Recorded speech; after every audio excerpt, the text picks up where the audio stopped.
টানা বৃষ্টিতে বিপদগ্রস্ত বিলাসবহুল জীবনযাপনের শহর দুবাই। গত ৭৫ বছরে এত বৃষ্টিপাত দেখেনি সেখানকার মানুষ। সৃষ্টি হয়েছে ভয়াবহ বন্যা পরিস্থিতি। ডুবে গেছে রাস্তাঘাট, শপিং মল, এমনকি তলিয়ে গেছে বিমানবন্দরও। এতে পৃথিবীর অন্যতম ব্যস্ততম বিমানবন্দরের ফ্লাইট ওঠানামা ব্যতীত হচ্ছে। অনেক বিমান সংস্থা তাদের ফ্লাইট বন্ধ করে রেখেছে। বিমানগুলো পানিতে নৌকার মতো পড়ে থাকতে দেখা যায়। অথচ পশ্চিম এশিয়ার অর্থনৈতিক কেন্দ্র হিসেবে গণ্য করা হয় এই দুবাইকে। প্রবল ঝড় বৃষ্টির কারণে থমকে গেছে দুবাইয়ের যাবতীয় কার্যক্রম। দুবাই শপিং মলে ঢুকেছে পানি, পানিতে তলিয়ে গেছে মেট্রো স্টেশনও। কোথাও কোথাও হাঁটু পর্যন্ত পানি জমে রয়েছে। নৌকায় চেপে পার হতে দেখা গিয়েছে মানুষজনকে।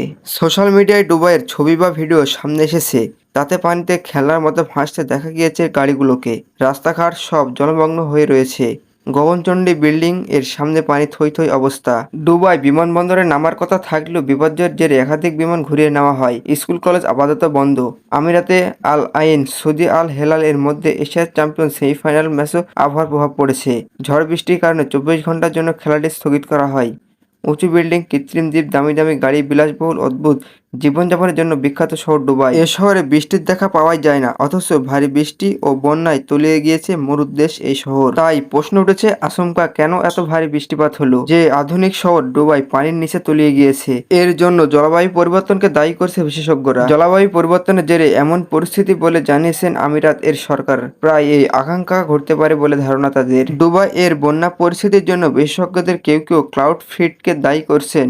তারা বলছেন এই আধুনিক এই প্রযুক্তির কারণে প্রাণভাসী হয়েছে বিশ্বের অন্যতম বাণিজ্যিক শহর দুবাই। বিশ্বের মধ্যে অন্যতম শুষ্কতম মরু অঞ্চল হলো আরব আমিরাত। এখানে বৃষ্টিপাত প্রায় হয় না বললেই চলে। আর সে কারণে বৃষ্টির পরিমাণ বাড়াতে ক্লাউড ফ্লিটির প্রযুক্তির সাহায্য নেওয়া হয়েছে, যার ফলে কৃত্রিম বৃষ্টি তৈরি করা যায়।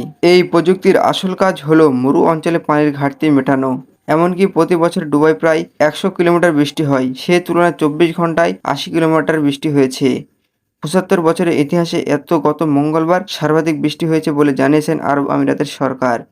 ১.৫ বছরে যা বৃষ্টি হয় তা একদিন হয়ে গিয়েছে। ২৪ ঘন্টায় ৫ ইঞ্চি পানি জমে যায়। আবহাওয়া বিভাগ থেকে দুবাইয়ের সাধারণ মানুষকে সতর্ক করা হয়েছে। বন্যা দুর্গত ও জলমগ্ন এলাকা থেকে দূরে থাকতে বলা হয়েছে সবাইকে।